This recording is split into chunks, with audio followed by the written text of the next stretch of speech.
Hello everyone and welcome to the YouTube channel of BeingACCA. This is Tushita Gupta, ACCA affiliate, and in this video we are continuing with our section B questions. This is the second OT case study from your FM pre-June mock exam. So let's get started. The name of the company is Tudor Company. Tudor Company's finance director is concerned about the impact of changes in the interest rate in the future on the company. As a result, she has been looking at the yield curve. Tudor Company, whose domestic currency is the US dollar, plans to take out a $50 million loan in 4 months' time for a period of 8 months. The company is concerned that the interest rates might rise before the loan is taken out. So the bank currently offers you these FRA agreements, FV8 and FV12, FRA at 7.10 and 7.3. My apologies. The loan will be used to invest a project in a country whose currency is dirhams. The 8-month project is expected to generate income of 600 million dirhams, with 200 million dirhams being received in 6 months' time from today and 400 million dirhams being received in 12 months' time from today. The spot exchange rate currently is 4 dirhams per $1. So $1 is going to give you 4 dirhams. The following information on the current short-term interest rate is available. As a result of general uncertainty over exchange rates and interest rates, Tudor Company is considering a variety of ways in which to manage its interest rate and foreign exchange risk, including the use of derivatives. So the very first question that we have with respect to this one is that which two of the following hedging techniques can be used by Tudor Company to protect against a rise in interest rates? So because they want to borrow money over here, they are basically wanting to get protection against a rise in interest rates. So number one, money market hedge is not going to help them. Money market hedge is used for foreign exchange risk. This is interest rate risk. Hence, this option gets eliminated. The next option is interest rate collar. Collar basically is something in the middle of a cap and floor. So definitely this can help them against a rise in interest rates. Then when you talk about a cap also places a maximum amount of interest that, the maximum interest rate, it puts a cap on that. So this is also something which can help them to protect against a rise in interest rates. And then the next option that is available is interest rate floor. This is not your answer. Floor is basically helpful if you want to protect against a fall in interest rates when you're looking to invest, when you're looking to deposit.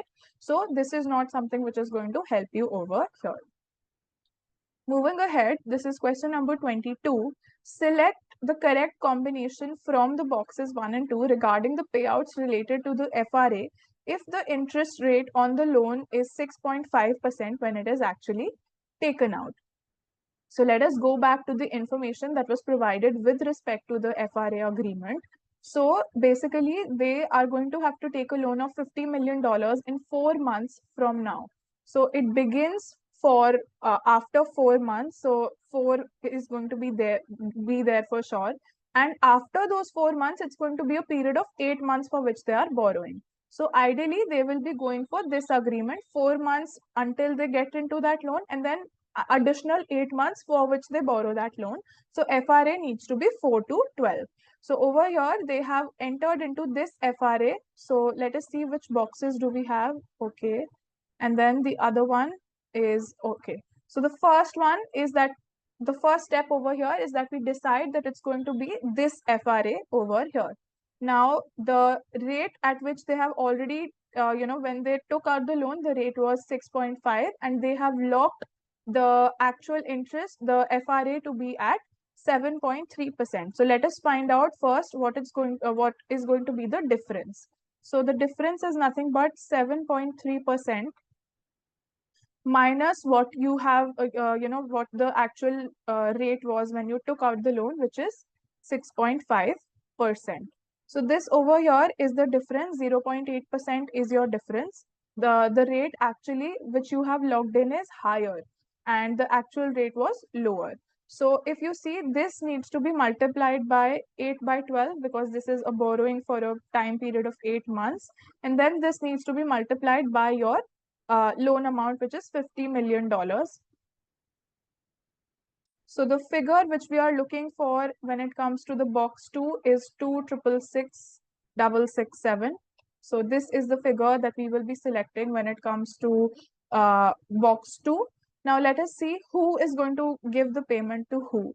Over here, you are actually agreeing to pay the bank more, and the actual interest that bank is charging you is lesser. So because over here your rate which you have agreed is higher in the FRA, Tudor company is going to pay to the bank because they are initially what the bank is charging is 6.5%, but they have promised to pay 7.3. So this much extra Tudor company will have to pay to the bank. So let us move to the next one. Using exchange rates based on interest rate parity, what is the dollar income received from the project? So over here, I will first have to find out the exchange rate, and then I'll have to find out the value of my receipt. So over here, this is question number 23. Now, first I need to find out the interest rate. So the exchange rate. So exchange rate is supposed to be the spot rate, which is 4 multiplied by 1 plus the inflation in the counter currency. Counter currency is dirhams. So 1 plus 8% over here. We are looking at these are per year interest rates, and over here the income which we are going to be receiving is 6 months and 12 months. So I need both a 6-month rate and a 12-month rate. So to first calculate the 6-month rate, I need to divide all of these interest rates by 2. So 8% divided by 2 gives you 4%. And then this needs to be divided by 1 plus the inflation, or sorry, the interest rate in my domestic currency, which is dollars. So 6% half is 3%. I close both of these brackets, hit enter. This is what my exchange rate is going to look like 6 months from now. This is 6 months. And now let's do for 12 months also. 12 months again, I can just copy paste and change the numbers. Only I have to use the annual figures here. This is 8% and this over here is 6%. So this is what my exchange rate is going to look like 12 months from now. So the next thing that I need to do is convert my cash flows. Number one, I'm going to have 200 million dirhams being received in 6 months time. So the 6 months exchange rate I've already found out. This is the exchange rate that we have. So 400 divided by this value is what is going to be my receipt. So I'm going to receive over here, 200 is my receipt. So 200 divided by 4.038, which I found out as the exchange rate. This is the receipt that I'm going to have 6 months from now, and 12 months from now, I have 400 million dirhams divided by this value. So I will have 98. So if I just add both of these things over here, I will have my total expected dollar receipt. I can simply say this value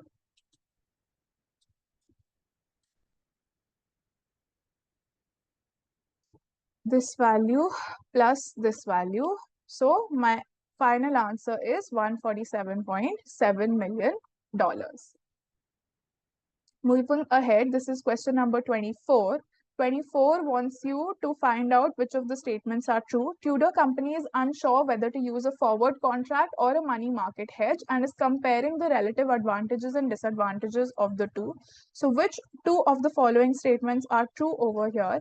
The first statement says the forward contract and the money market hedge have the advantage of being tailored precisely to Tudor company's requirement. Definitely. Money market hedge is also being tailor-made, and then your forward contracts are also OTC. These are custom-made arrangements specifically made for you. Then moving ahead to further statements, Tudor company will be obligated to fulfill the forward contract, whereas money market hedge could be traded on the exchange to another party before settlement.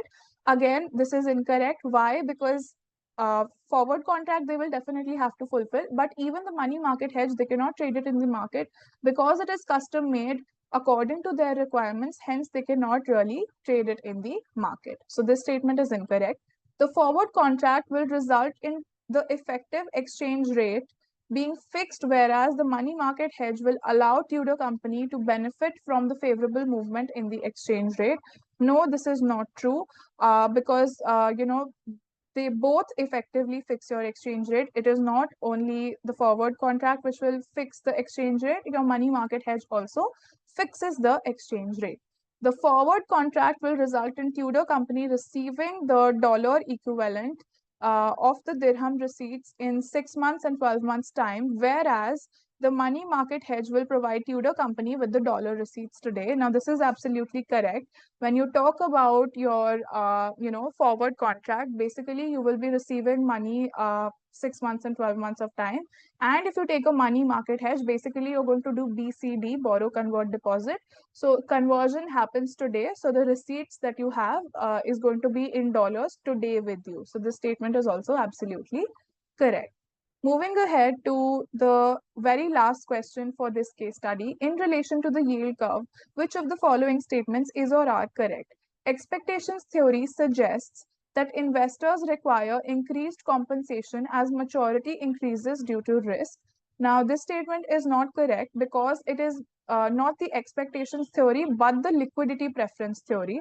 Liquidity preference theory says that all of your yields should rise with maturity because investors require more return for the risk of money being tied for the longer time, because they are preferring to have liquidity because you're taking money from them for a longer period of time. Hence, they want more return. So this is not the expectations theory, but your liquidity preference theory. Hence, the statement is incorrect. An inverted yield curve can be caused by government action to tackle inflation. This is absolutely correct. Whenever the government is tackling high inflation, this basically means that the interest rates will be kept higher in the short term with the expectation of, having a fall in the longer term. So the curve basically is going to be inverted. So option 2 over here is correct. A kink discontinuity in the normal yield curve can be due to differing yields in the different market segments. This is exactly what we have studied. So 2 and 3 are correct over here. With this, we are done with this case study, Tudor company. I hope that this was useful, and I will see you in the next video for the next question.